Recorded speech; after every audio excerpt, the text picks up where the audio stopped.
Shalom adik-adik yang ganteng-ganteng, yang cantik-cantik, apa kabarnya? Semua sehat? Ada yang nangis? Jangan nangis, tetap sukacita ya.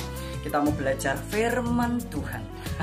Sebelum belajar firman Tuhan, kita berdoa dulu ya, supaya hati kita dipersiapkan oleh Roh Kudus untuk terima kebenaran firman-Nya. Kita berdoa ya.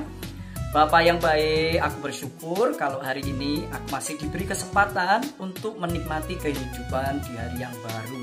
Hari ini aku mau mendengar firman Tuhan. Maka berikan hati yang lemah lembut, pikiran yang terbuka, supaya benih firman itu dapat kami terima dan kami tangkap, kami pahami, supaya kami dapat melakukannya sesuai dengan kehendak-Mu. Di dalam nama Tuhan Yesus, aku sudah berdoa. Haleluya. Amin. Amin. Adik-adik, kamu yang kelas 3, yang kelas 4, atau yang baru naik kelas 3, naik kelas 4, saya ucapkan selamat ya, selamat. Selamat. Meskipun kita belum bisa ketemu di ruang kelas, tetapi melalui video ini kita sudah mewakili pertemuan kita ya. Tetap semangat mendengar firman Tuhan. Sebelum Kak David sampaikan pelajaran hari ini, Kak David mau tanya dulu. Dijawab ya, ditulis, jawabannya ditulis di kertasmu. Yang pertama begini, kamu punya kesulitan nggak? Kesulitan di sekolahan.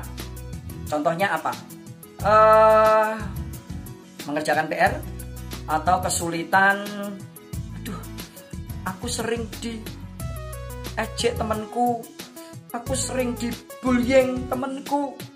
Atau mungkin di dalam rumahmu, papa mama, aku sering dimarahin papaku, gitu ya. Ada kesulitan-kesulitan apa? Tulis ya, kesulitanmu apa. Kemudian yang kedua, kesulitan apa yang kamu hadapi sebagai anak-anak Kristen? Ya, mungkin di sekolahan ada temanmu, biasanya yang sekolah di negeri itu ya, teman-temanmu yang tidak sama-sama Kristen, mereka mengejek kekristenan kita. Pernah tidak mengalami kesulitan itu? Atau sesama anak Kristen juga, kita maunya sih nggak nyontek, tapi teman kita sesama Kristen, kamu sok suci, jangan gitu, ya nyontek, yang lain nyontek ya nyontek, toh ayo kita nyontek gitu ya. Menghadapi kesulitan itu enggak? Dicatat ya, kesulitan apa? Atau mungkin kesulitan, aku sakit Kak David, kepalaku pusing, perutku mules gitu ya. Coba ditulis setiap kesulitan-kesulitan yang kamu hadapi. Kemudian tulislah juga kesulitan-kesulitan yang murid-murid Kristus hadapi. Murid-murid Kristus mengalami kesulitan apa? Saya beri contoh ini ya, cerita tentang Rasul Paulus. Karena pelajaran hari ini adalah kesulitan yang dihadapi oleh Rasul Paulus dalam mengabarkan Injil. Jadi kalau kalian menghadapi kesulitan, itu hal yang wajar. Tapi kesulitanmu itu belum sebanding dengan kesulitan yang dihadapi oleh Rasul Paulus. Karena apa? Yang Rasul Paulus hadapi itu berat sekali. Dia mengabarkan Injil, dia menceritakan tentang Yesus, tetapi dia ditolak, dimusuhi, bahkan dikejar-kejar, mau dibunuh, ditangkap, dipukuli, dimasukkan ke dalam penjara. Nggak enak. Paulus menghadapi masa yang menyakitkan, yang menyulitkan. Bahkan dia terombang-ambing saat dia naik perahu di tengah lautan, angin kencang, badai, ombaknya tinggi. Dia ada di atas perahu itu sambil aluh, tetapi Tuhan menolong. Setiap kesulitan ada tangan Tuhan yang setia menolong. Nah, Paulus berkali-kali menghadapi kesulitan dalam pelayanannya, waktu melayani di Efesus, melayani di Filipi, melayani di Tesalonika, melayani di Makedonia. Paulus mendapatkan banyak tantangan hidup. Dia menghadapi banyak kesulitan, tetapi Paulus tidak goyah imannya. Dia tetap percaya kepada Yesus Kristus. Dia tidak mau pindah-pindah keyakinan. Dia tidak mau pindah-pindah ke agama yang lain. Karena apa? Paulus tahu siapakah Yesus. Yesus adalah juru selamat. Yesus adalah Tuhan yang menjadi penguasa dunia ini, penguasa alam semesta, sang pemilik sorga yang akan membawa kita orang percaya kembali kepadanya. Mau masuk surga atau masuk neraka? Kalau mau masuk surga, tetap beriman di dalam Yesus Kristus. Nah, itu sebabnya Paulus terus memberitakan berita Injil ini kepada semua orang di kota-kota, di desa-desa, supaya orang juga terima Yesus Kristus dan hidupnya nanti tidak masuk neraka, supaya dia kembali kepada Bapa di sorga. Nah, ini ada beberapa tugas ini ya. Tugas kalian yang pertama adalah catat di kertasmu ya, di bukumu. Ambil alat tulismu. Tugas yang pertama adalah coba buka Alkitabmu di Kisah Para Rasul pasalnya yang ke-17. Ayatnya 2 sampai yang ke-10. Baca di situ ya.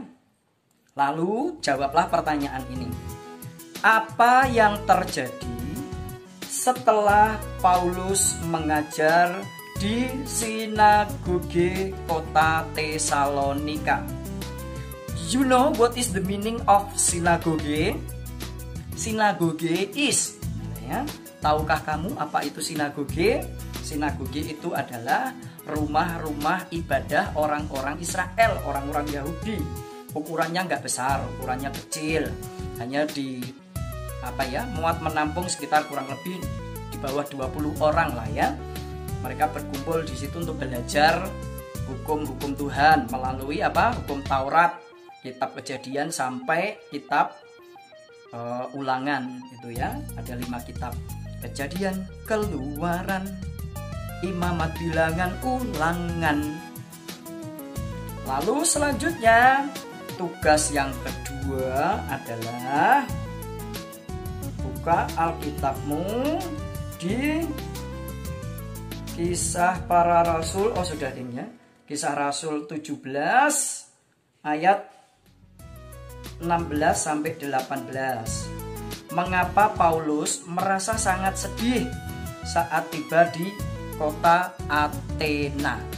Ya.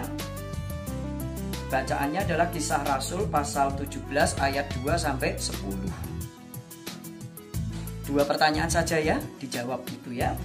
Mengapa Paulus merasa sangat sedih saat tiba di kota Athena? Lalu ayat hafalannya ada di Injil Matius pasalnya ke 28. Ayatnya yang ke-19 dan 20. Dihafalkan ya. Bunyinya adalah, karena itu pergilah, jadikanlah semua bangsa muridku, dan baptislah mereka dalam nama Bapa dan Anak dan Roh Kudus, dan ajarlah mereka melakukan segala sesuatu yang telah kuperintahkan kepadamu. Dan ketahuilah, aku menyertai kamu senantiasa sampai kepada akhir zaman. Matius 28 ayat 19 sampai 20 ya. Itu tugasnya. Jangan takut ya, jangan males. Sebab berkat Tuhan akan menyertai orang-orang yang rajin, termasuk rajin mendengar firman Tuhan dan rajin menghafalkan ayat firman Tuhan, supaya pikiran kita dipenuhi firman Tuhan. Yuk kita berdoa yuk. Tuhan Yesus, berikan aku kemampuan untuk menerima firman-Mu, berikan aku kemampuan untuk bisa melakukan firman-Mu. Di dalam nama Tuhan Yesus, aku serahkan sekolahku dan masa depanku di dalam tangan-Mu. Dalam nama Tuhan Yesus aku berdoa. Haleluya. Amin. Oke, adik-adikku yang cantik, adik-adikku yang manis, tetap sukacita, tetap bersemangat, jaga kesehatan, sering-sering cuci tangan, pakai masker kalau kemana-mana, makan yang bersih, minum vitamin, jangan lupa berdoa setiap hari. Tuhan Yesus memberkati. Shalom. Oke, shalom.